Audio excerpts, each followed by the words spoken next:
Umemuona hivyo kama mama, kama kiongozi, lakini pia umetupa tathmini ya Watanzania wanavyokubali kuelekea uchaguzi mkuu, kwamba kuna uhakika wa Mheshimiwa Rais kushinda kwa kishindo kutokana na imani hii ya Watanzania kwake.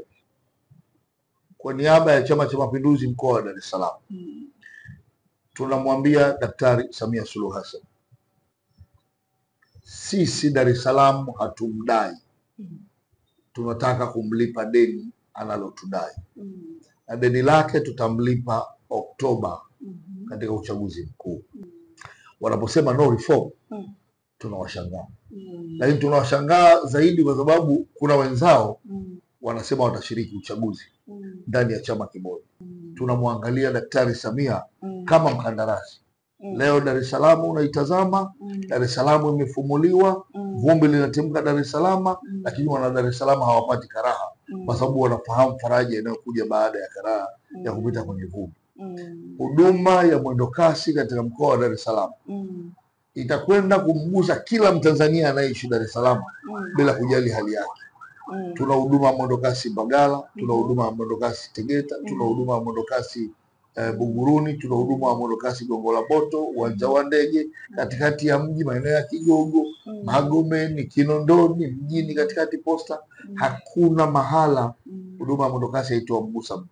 Uharaka wa sisi kwenda mahali na kufanya shughuli zetu kama Watanzania tunaishi Dar es Salaam utakuwa umekuwa mkubwa sana.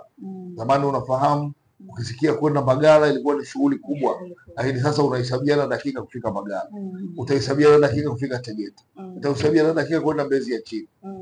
Kazi nzuri ya Daktari Samia Suluhu Hassan. Lakini tutamuita Samia wa umeme. Tunatazama kwenye nishati nini anafanya. Bwawa la Mwalimu Nyerere katika miradi ya kimkakati aliyoikamilisha, bwawa lile ni miongoni mwao. Leo tayari bwawa lile limekamilika. Huduma za umeme zinatokana na bwawa lile, megawatts 2150 ambazo zimedhamiriwa kupatikana, zimeingizwa kwenye gridi ya taifa. Suala la umeme linaenda kuwa ni hadithi. Mkatiko umeme unaenda kuwa ni hadithi Tanzania. Lakini Samia huyu wa nishati ndiye balozi wa Afrika wa nishati safi ya kupikia.